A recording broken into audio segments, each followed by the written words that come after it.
Welcome to the 2020 Global Peace Film Festival panel. My name is Kelly Devine. I'm the Artistic Director, and along with Nina Strike, Executive Director, we are delighted to present you with this panel. Please be sure to check out the Global Peace Film Festival website to find out how to watch the films that will be discussed today, along with all of the other festival programming and events. We have everything listed on our film festival website, peacefilmfest.org. Look for the watch tab, event tabs, and the extra tabs where you can find the recordings of this and other panels. Tickets are on sale now. The festival begins September 21st and runs through October the 4th. And now I'd like to turn the mic over to Rachel Luce Hitt to start the panel discussion. Thank you. Thank you so much, Kelly. Hello, welcome.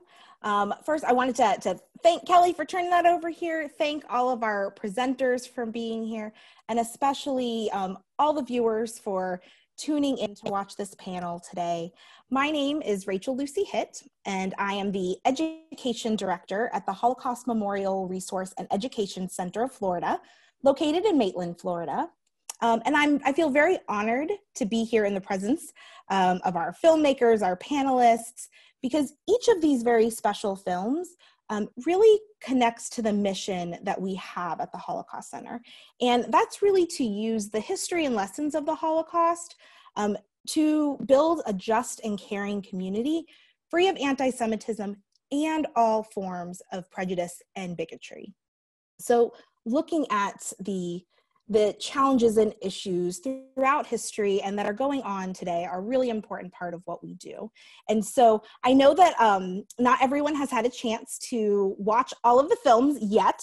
I'm sure you're going to watch it very soon, but no worries. We're gonna have a chance to give you a little overview of what the films are about, but what we really wanna focus on is now what, right? How is it that we can make never again a reality? How is it that we as individuals, as community, can come together and make a positive change in the world?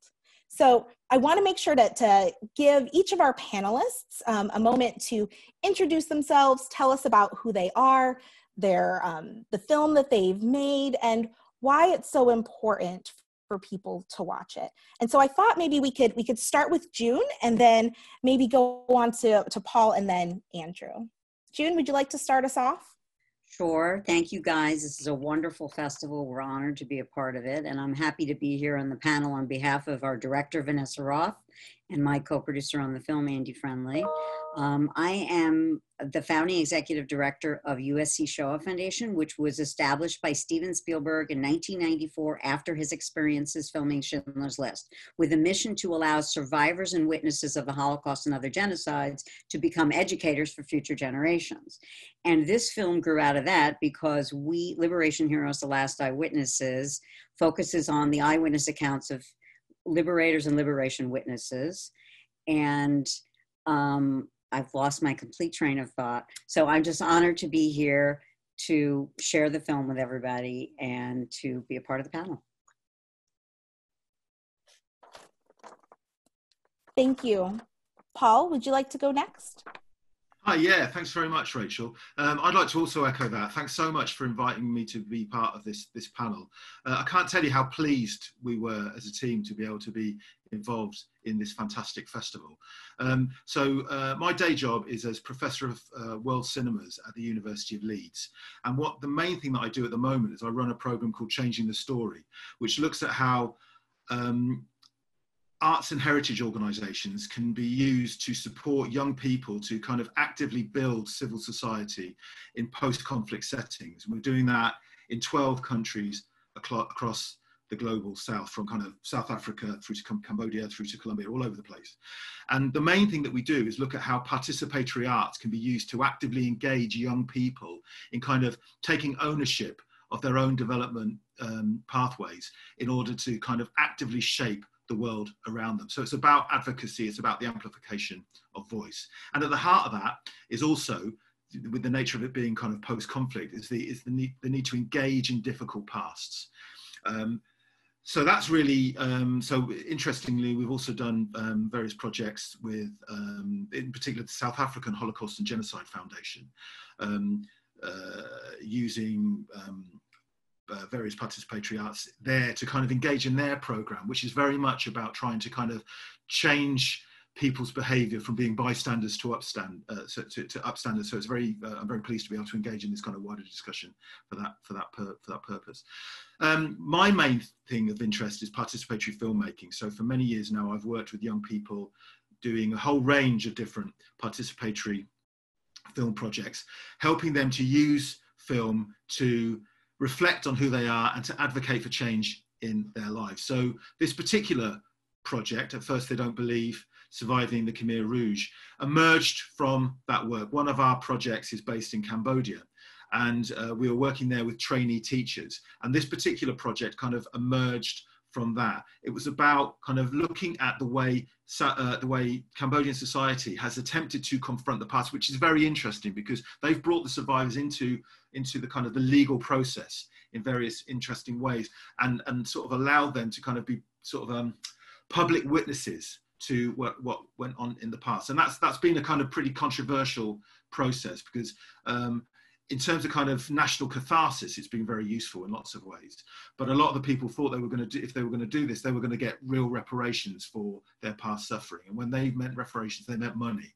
But in fact, this sort of turned into this kind of broader sociological form of catharsis, if you like, which I think has had kind of very interesting ramifications for society. And we were very, very privileged to be able to engage with two women that lived through the Khmer Rouge and had kind of similar experiences whilst during the Khmer Rouge, but have had very, very different takes on the process of dealing with the past. Yeah. One of them actually, I want to make sure that we actually spend some time really focusing on their testimony. So right. That'll actually be our first question that we get to, so that you have a chance to tell us about that survivor testimony. I'll shut up now. So thank you very much.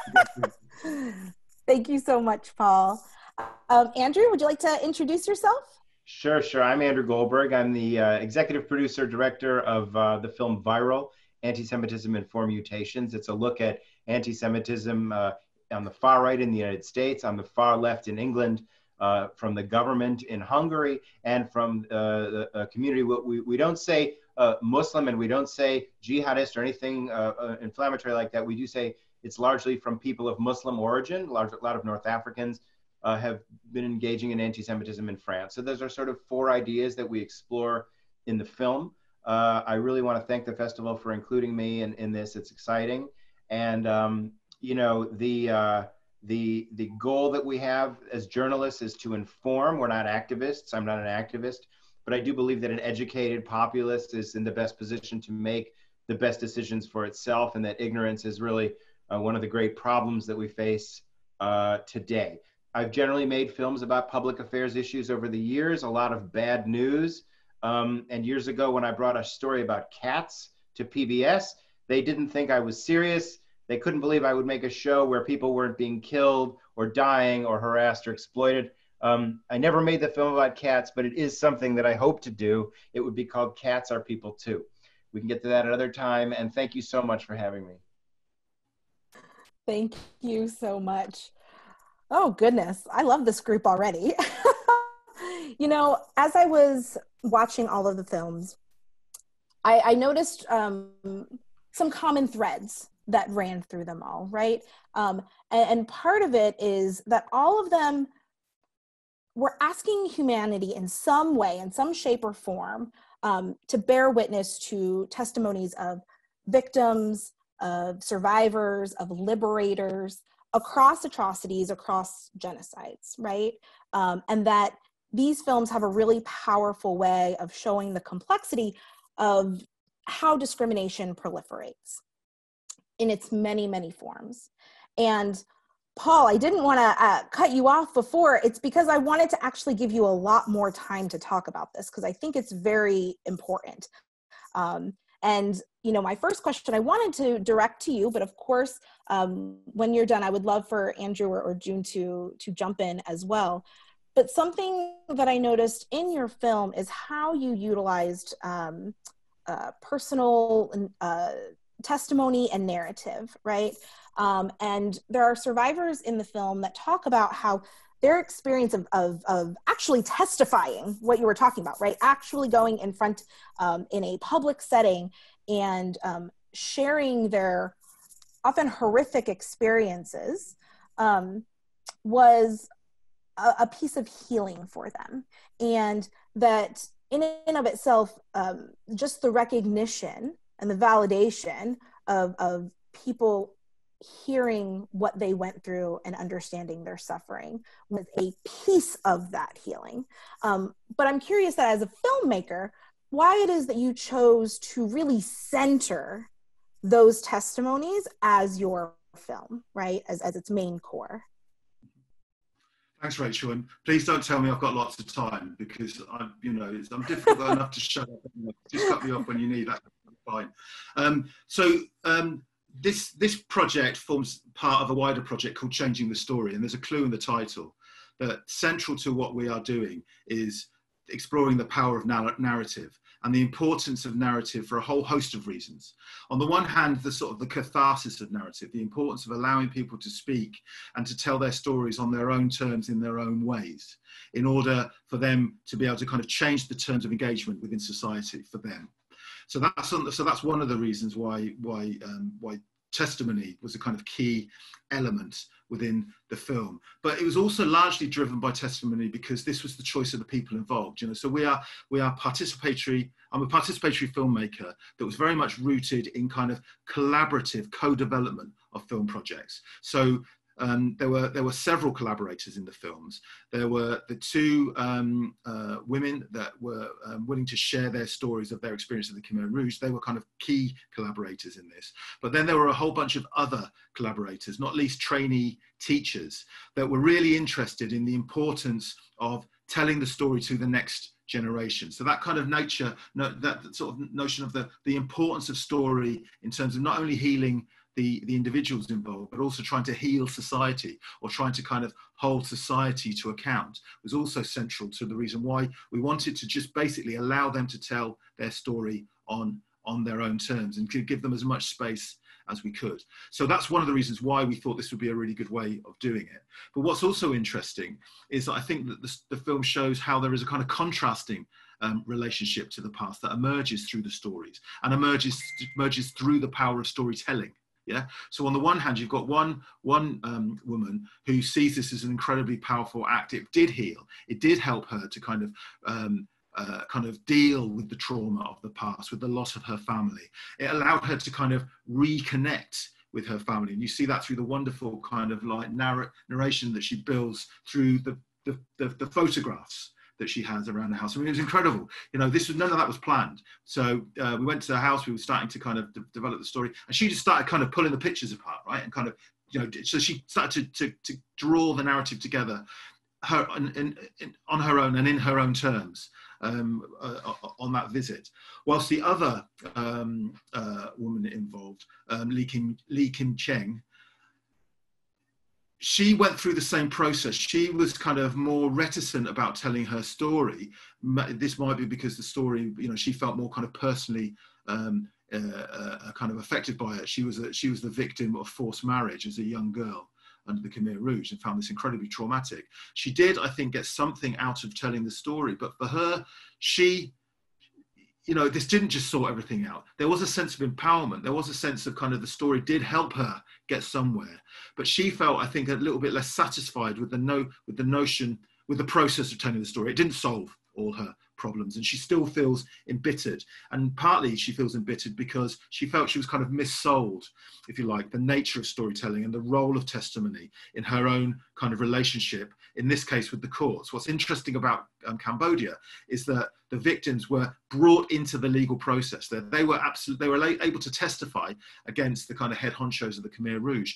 And this was kind of sold to them, if you like, or sold to society as a form of public reparation. They were going to be able to get kind of like restitution for past crimes through telling their story, through their testimony. However, it quickly transpired that what for lots of people thought that retribution was going to be kind of like, fiscal compensation for their past crimes was actually really a form of kind of like social reparation. It was about kind of public atonement. You know, by telling their stories, they were going to be able to hold the kind of the powers that be to account. Now, in effect, that became a kind of very long-winded, drawn-out process. There were very few people who were actually held to account. Most of them died before they could be held. So I think she ultimately felt pretty dissatisfied because she felt that she didn't really get much out of it. And you can see in the film that she still feels really bitter. That said, you can still see that she feels more empowered in the very process of speaking, and the fact that she can now speak about this awful thing that she couldn't talk about has brought her something, at least. So I guess what we were trying to show in the film is we were trying to show the power of narrative, but also kind of like the limitations of narrative, that telling stories doesn't solve all your problems. Yeah, and then finally, the final point to make is that this was also working with trainee teachers, or it emerged from a project working with trainee teachers. So it was very much about intergenerational memory. It was also about making sure that we caught these stories and we used them to take this learning to the next generation. And one of the activities that we sort of showcase in the film is an app that was developed by the Bopana Cinema Centre, where the two women that we were working with were also kind of caught their testimony, and that app has been really important for kind of engaging a new generation in dealing with the kind of the legacy of the past. And the reason the film was called what it was called, at first they don't believe, because this was the experience of our two protagonists when they first started talking to the young people. They couldn't believe that this was real. So that was kind of one of the things that we were also trying to do in this film, to try to kind of make sure that this story is not forgotten and is kind of like built into pedagogical processes that mean the next generation also hear about these events. You know, that's really interesting, because especially in my work in background in diversity and inclusion and facilitation, that storytelling and the empowerment of voices is such an important part of that work, right? And in social justice work, in making sure that voices are elevated. And it's interesting that you share, oh, please go right ahead, June. Well, I just want to add the power of testimony. Our whole film, the whole conceit of the film is really the mission of the Shaw Foundation, which is the power of testimony to transform hearts and minds. And I think with the Global Peace Film Festival that we're a part of, I think that's a mission as well. So the idea actually, and our film, as I mentioned in my brief introduction, is based on testimony taken from our archive from the 1990s, added with new power of testimony.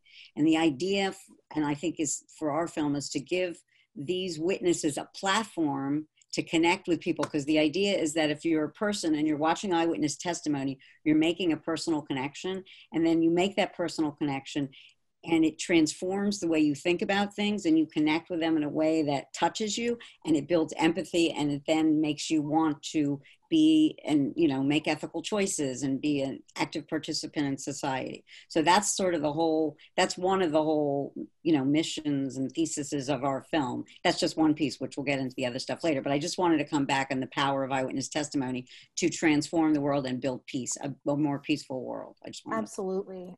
It's so powerful. But I also appreciate seeing how, Paul, as you were saying, that it has the capacity, right? None of us can represent an entire group of people, right?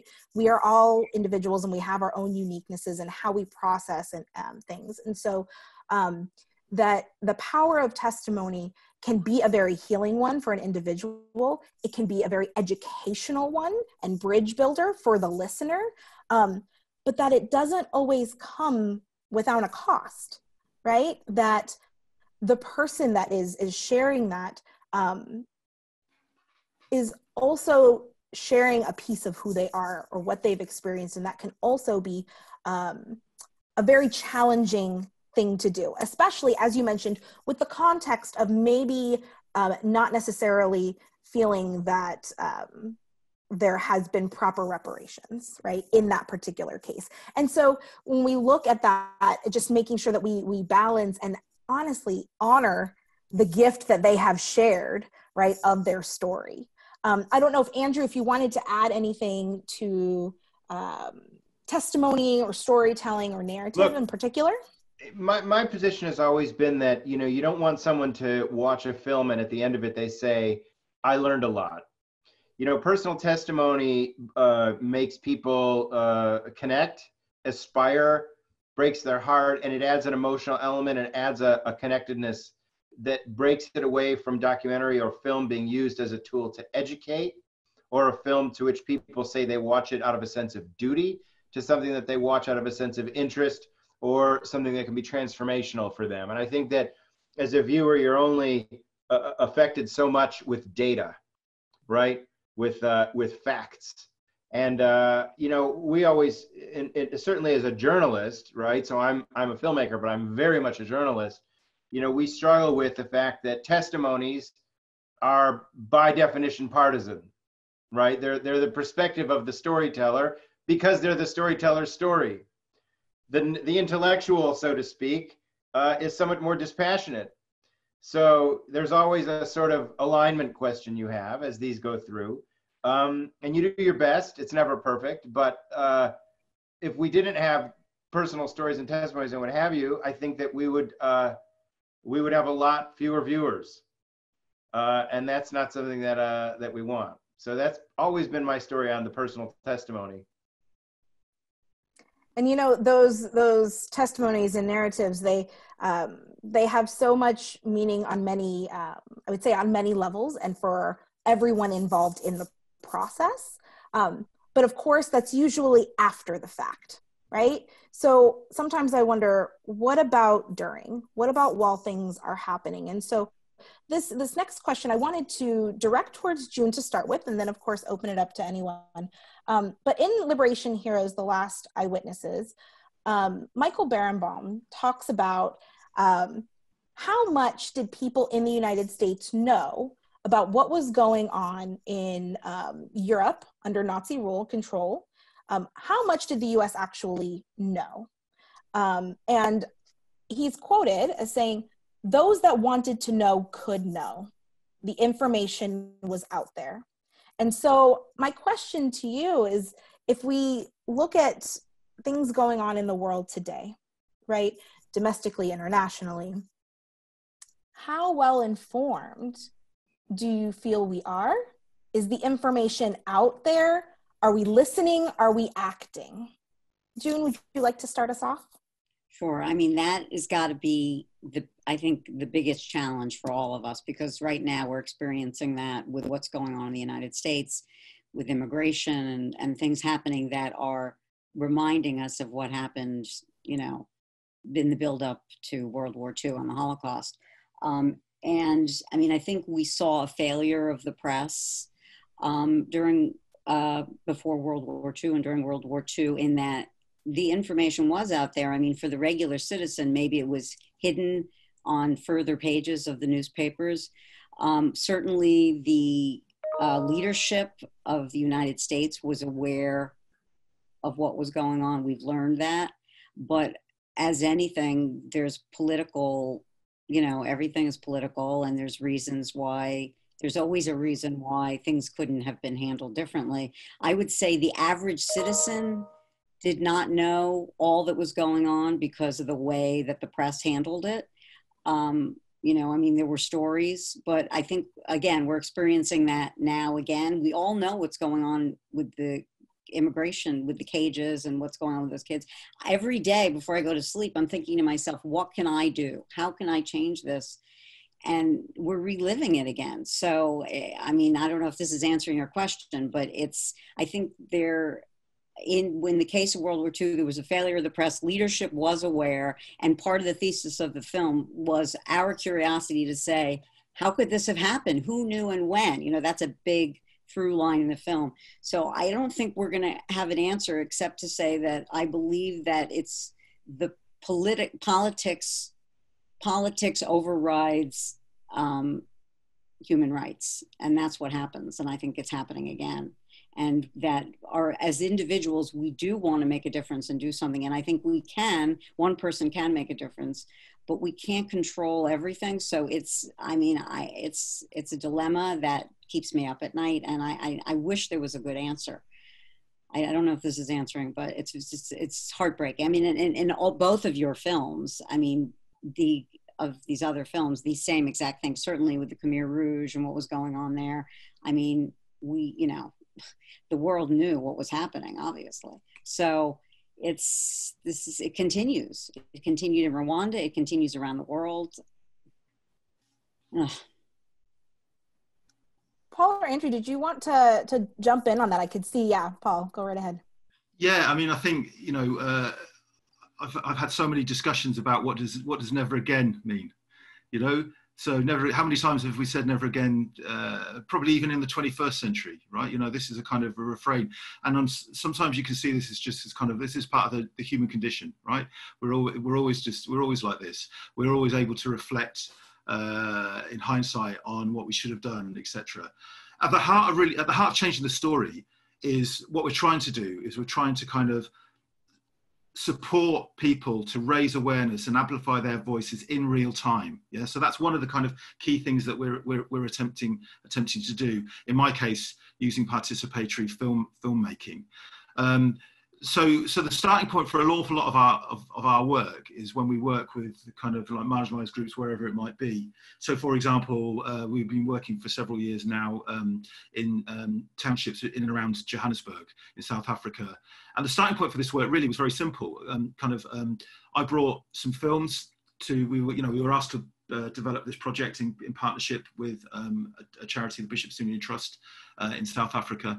And I brought some films to groups of young people, and I said, look, I'm a professor of world cinemas, right? So this is how your life is presented to me on screens around the world. What do you think? You know, is that you? Does that reflect who you are? If you had the means of production, what would be the stories that you would tell? How can we help to amplify those stories? How can we help the world to see your experience from your perspective? And that's really been the kind of the starting point, you know, and it's kind of as complicated and as simple and as flawed as that, really. And we've done projects on all sorts of things. So we've looked at kind of the issue of gender-based violence in South Africa, the question of undocumented kids, you know, kids without birth certificates, because if you don't have a birth certificate, you can disappear quite easily, all those various things. So really, I suppose that's my take on it, is that I think the world is flawed and is, you know, and we never seem to solve these problems. So it seems to me that the only thing we can do is kind of to flip the optic, and then to allow the people that are being ignored by these narratives and are having the crap done to them time and time again, give them the means of audio-visual production, allow them to speak for themselves and do our utmost to amplify their voices. Thank you. You're ready for my pessimism, which is, you know, and I think June raised a good point about, you know, that the information was there, or I don't know if who was, anyway. I am a believer that, you know, the problem ultimately comes down to the fact that human beings care very little. You know, you know, Peter Singer, the philosopher, talks about this idea: if there was a baby drowning in front of you, would you jump in and save it? Everyone says yes, although they say, well, what if the baby was a block away? Would you run over and jump in the water? What if the baby was 500 miles away, but you knew you had time to get there? And the number of people who would help really drops off. I think that we have an assumption that great education, and really when people know and are taught the ethics of a situation and the facts, that they'll behave differently.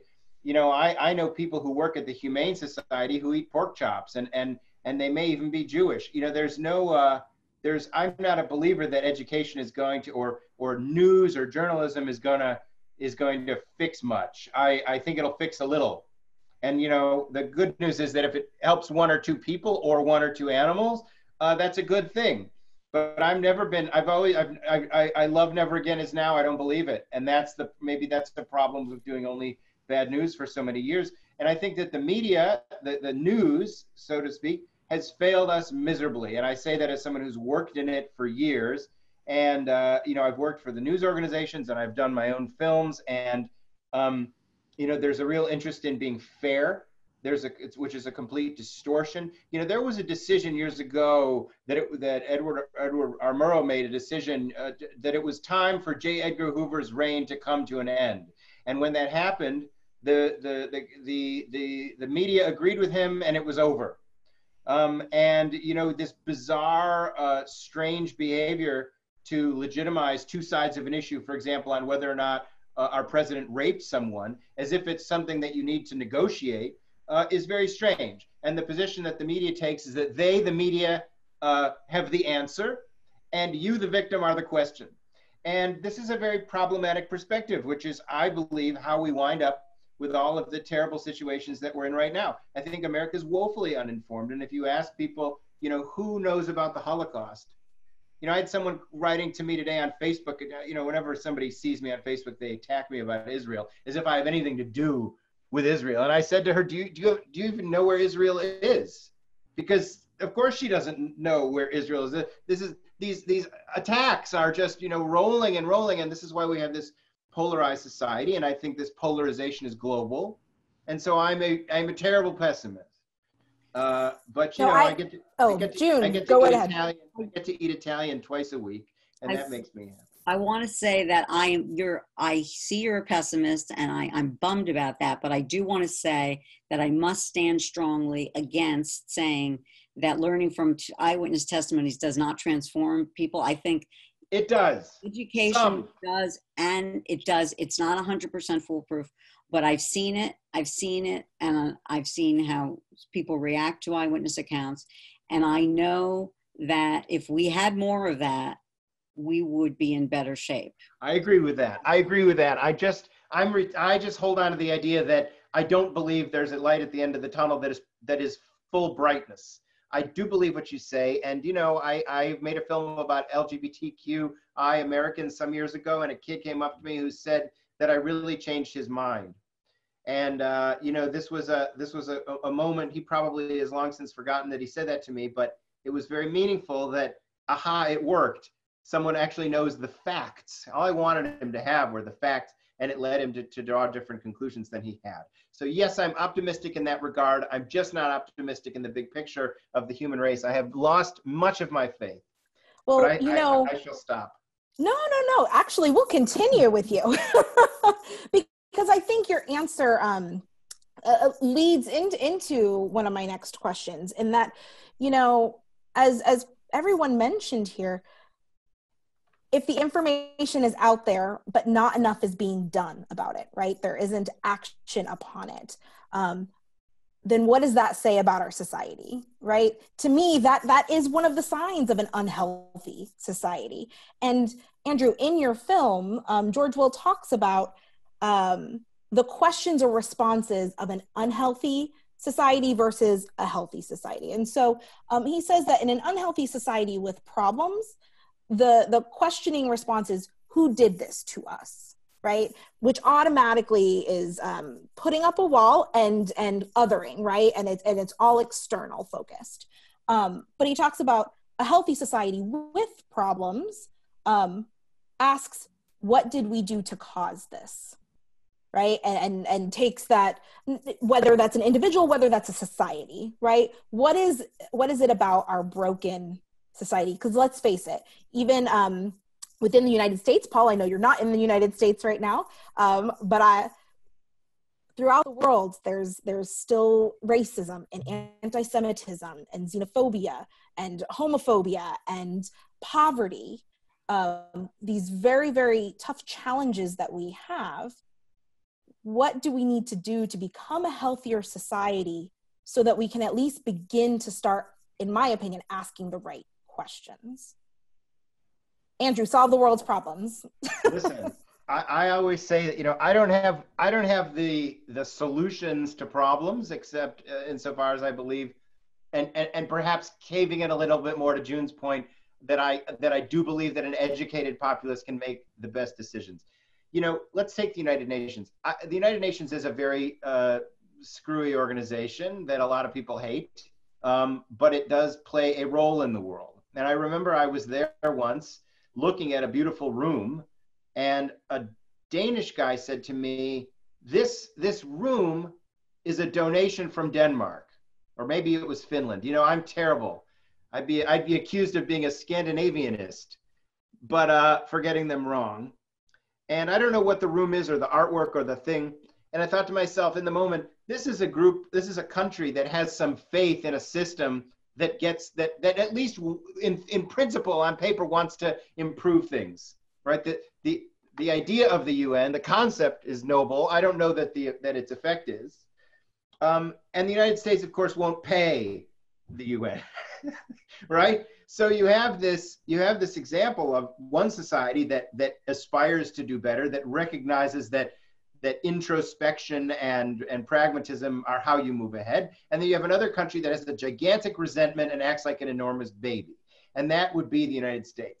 I do think that what's going on right now with issues of race and white participation in bigotry, largely most of it, of which whites I think are unaware. I think the assumption whites have is that, oh, racism is what those white supremacists do. And then there's racism light, and maybe I do a little of that, but I'm not bad. When in fact, racism is really the fabric of everything, right? And so what we've seen now is this huge groundswell of white people saying, gee, maybe I can do better. This in what has been the most toxic society we've had probably since Vietnam. And I'm impressed by that. I'm surprised. Whether or not the momentum will last, I don't know. But I think that there are groups within the white community who are able to remain healthy throughout this with respect to this particular issue. So in that regard, I think that we have pockets of that in the United States, but as a global society, we don't. I've always been so interested in how pragmatic England is. If people in England would tell me, we are terrible.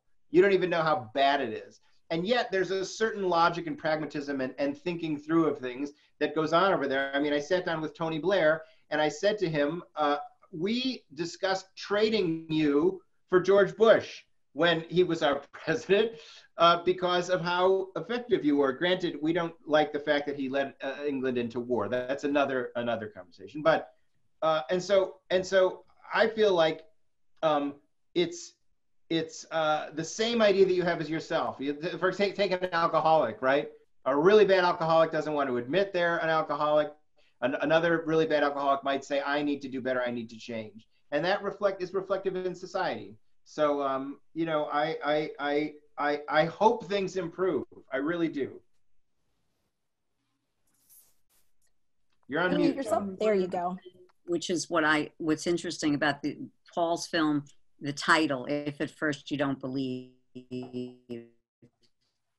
and the fact that you're asking also about what people believe and what we know and what information we have. And that's just an interesting thing. Like when they hear an eyewitness, do they believe? Do they not believe? I don't know. So just like when you ask that question about what information do we have and don't have. So I love, Paul, the title of your film. I thought that was very powerful. Sure. Thanks very much for that. It wasn't my title. Full disclosure. That was a collective thing, but I think the collective was correct. The one thing I'd like to say in terms of that kind of dichotomy between kind of what makes a healthy society, what makes an unhealthy society, in most of the places where I tend to work, I think the response might be to that from the people that you would talk to about kind of like. You know, an unhealthy society asks who you can blame. A healthy society kind of sort of says something along, you know, so what can we do to change this? A lot of the communities that I work with would be like, well, it'd be really nice to have that opportunity to choose, you know, and maybe that says something about unhealthy societies. But for me, I think the key thing in that dichotomy is the nature of power, yeah, and the nature of kind of so many of the communities that we're working in just have no experience of anything other than people doing stuff unto them. And being able to kind of like actively shape the terms of engagement for themselves. And that might be real or perceived, but the perception is very, very powerful, particularly for young people that we work with. And so a real classic kind of situation in terms of the stuff that I've been doing, the sort of starting point will be, you know, I'll kind of like say, hey, so what film do you want to make? And we'll go through this process, and the starting point is generally kind of, okay, Paul, so you want us to make a film? I'm like, no, I don't want you to make me a film. I think we'd you know, what film do you want to make? And it'd be kind of, okay, well, what film do you want us to want to make? You know, and it takes ages to get to a point where people actually feel that they've got the agency to say what they want to say. And that takes, in fact, years. You know, that takes me going somewhere, going back to somewhere, so they know that I'm not trying to rip them off, you know, and keeping going back. So that sense of kind of understanding that you can take the power to actually change things, I think is kind of the heart of stuff. So I guess before you get to the point where you can make the decision between it being a healthy society or an unhealthy society, you have to get to the point where you can actually perceive that there could be two ways of seeing things. Yeah, and I think so. Certainly, the world that I'm in, it kind of doesn't, not the world I live in, because I live in a nice leafy part of West Yorkshire, but in the place that I work, the kind of people just don't feel that they have that kind of agency. And in some ways, the kind of the funding that brings me to them is also part of the problem, right? You know, this is kind of development funding being given magnanimously from the global north to the global south. Increasingly, it's about kind of trying to facilitate activity in the global south for people to take ownership of it. But basically, if the plug gets pulled, you know, the activity still stops. So, you know, there's that deep kind of like paradox or problem in the nature of the world, that the work that I do. And again, in terms of that dichotomy, in terms of kind of like, you know, who's to blame, what you're going to do, you get to a point, I feel, where you've just got to decide to act, and you've just got to decide to hope that kind of you're doing something right, and you're trying to use the money in the best way you can, because also when you reflect on this stuff, and as an academic, that's what we do, right? We problematize everything. So I problematize the terms of engagement about everything that I do. So we're trying to engage with young people. What does young people mean? To build civil society. What does civil society mean in post-conflict settings? What the hell does post-conflict mean? You know, in a place like Colombia or wherever it might be. So all these terms are really problematic. All these terms kind of like challenge and undermine the basic terms of engagement that we're trying to work with in the place that we're working with. But if you kind of accept that and use that to actually ultimately stop you acting, you sound like a right-wing reactionary Daily Mail reader. I don't know if you guys know the Daily Mail, but the Daily Mail's a kind of right-wing and small-minded, nasty rag that has a lot of clout in the UK, where they're all about doing away with development. They're all about kind of like, you know, just small-minded Brexiteering Little Britain, right? I don't dig them. But if you kind of keep going with that kind of sense of critique, you can end up being in that place. You can end up being a kind of right-wing, anti-development type person, as I would characterize them. So whilst I see, you know, you've got to deal with all these contradictions, but you've got to engage with power, and you've got to ultimately try and do something. You know, the point you bring up, though, even in dissecting the fact that what we're talking about is in binaries, right? Which oversimplifies anything, especially when we're talking about such complex issues. And so I wonder, in looking at this, you know, this opportunity to choose how to respond, as you mentioned, right?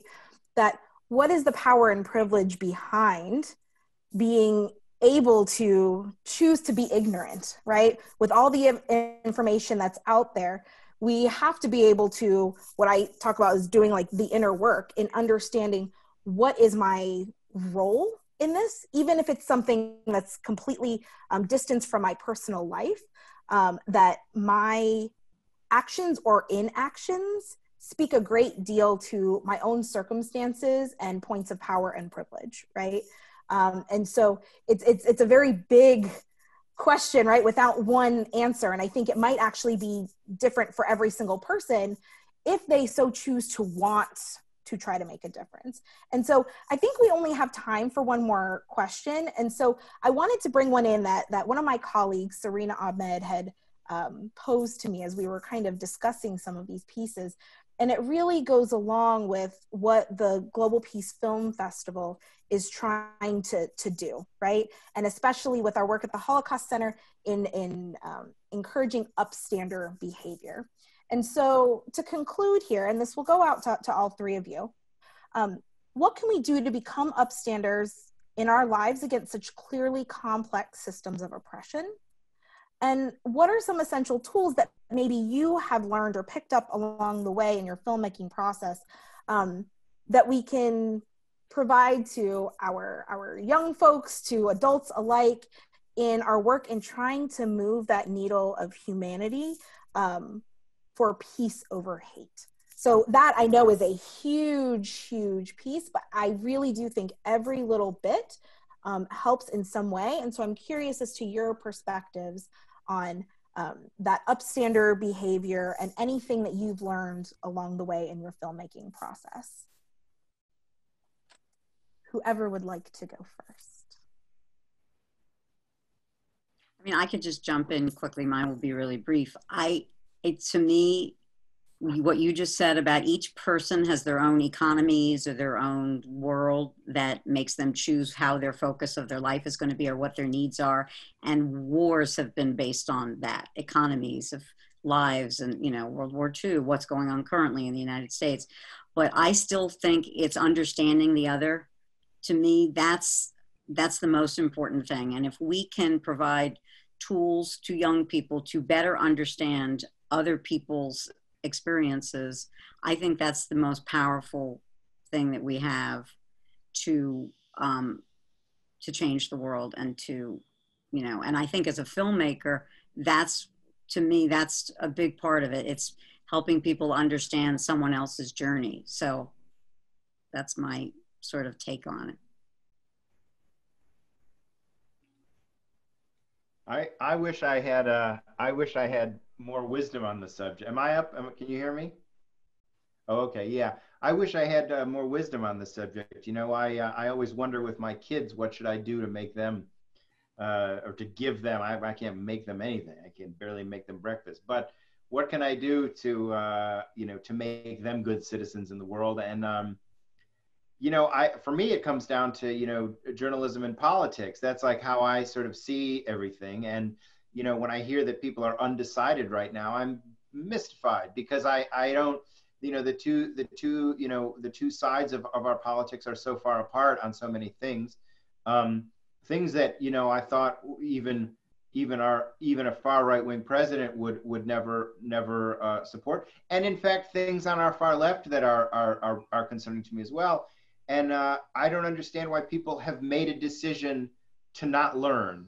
I think it's scary because we don't know what to believe anymore. We can't believe the news. I, as a lifelong reader of the New York Times, now struggle with its bias. I feel like it's moved itself to the left. I feel like the New York Post has moved itself to the right. Believe it or not, the Wall Street Journal, which I always thought was a right-ish paper, seems smarter to me now. And so I don't know who to believe.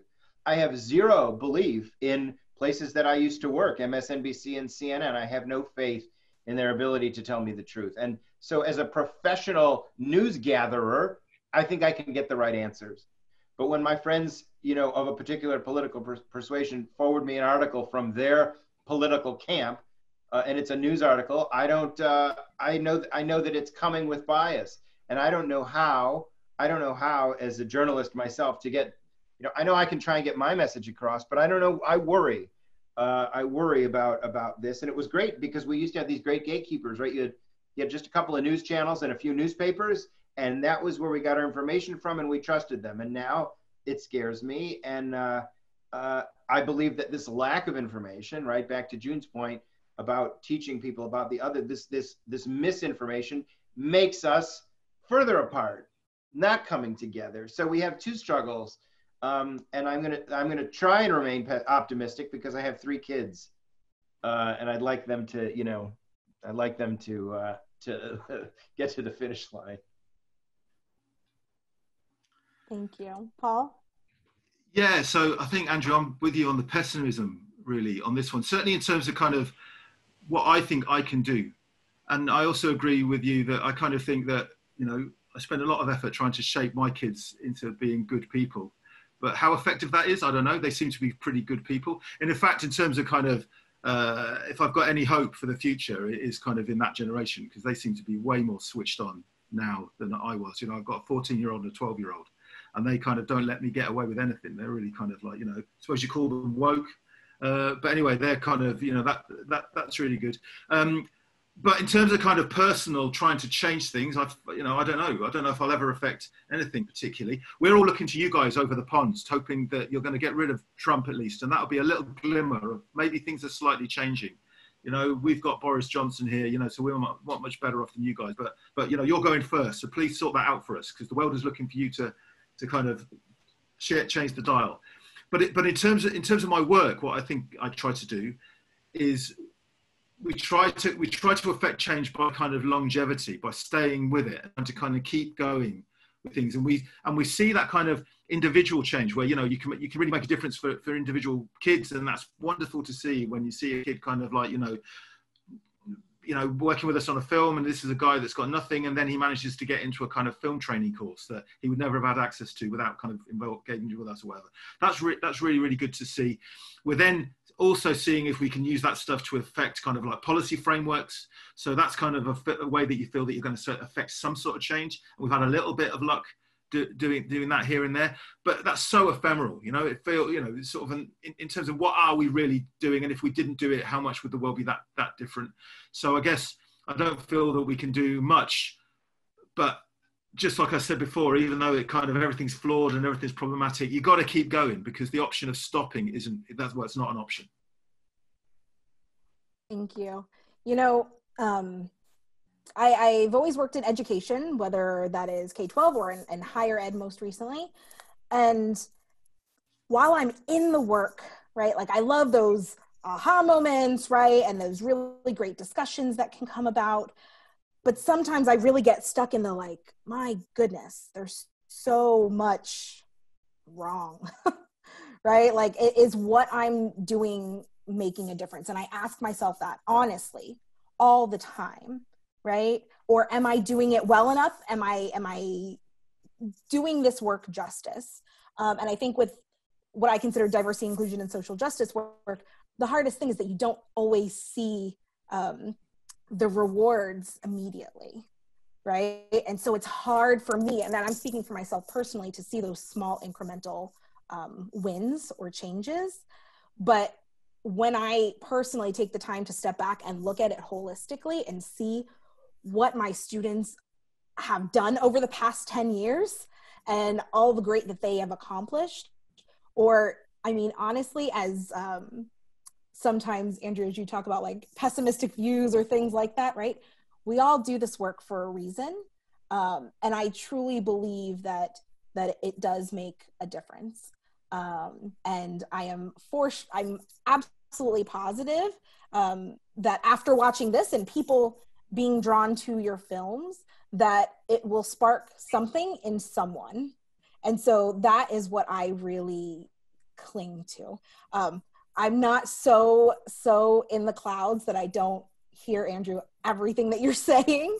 And honestly, Paul, feel some of that too myself. But as someone who's been in education for so long, I wouldn't have done it if I didn't believe in it. So I personally want to thank you all for creating resources that we can all use in the classroom, outside of the classroom, for family dialogues, because to me, that's the point of this, right? Is that it really, it spreads information, and from that, this kind of communication and understanding of one another. So thank you all, Andrew, Paul, June, and your entire teams that put these films together. Thank you so much.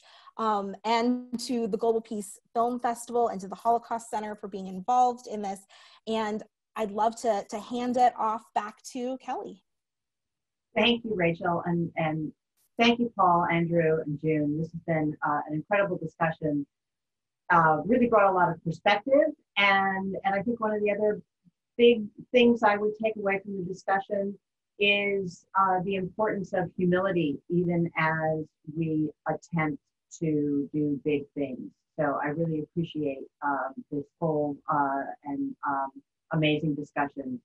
So thank you so much for your insights. For those of you who watched this interview, please do go and check out our website, peacefilmfest.org.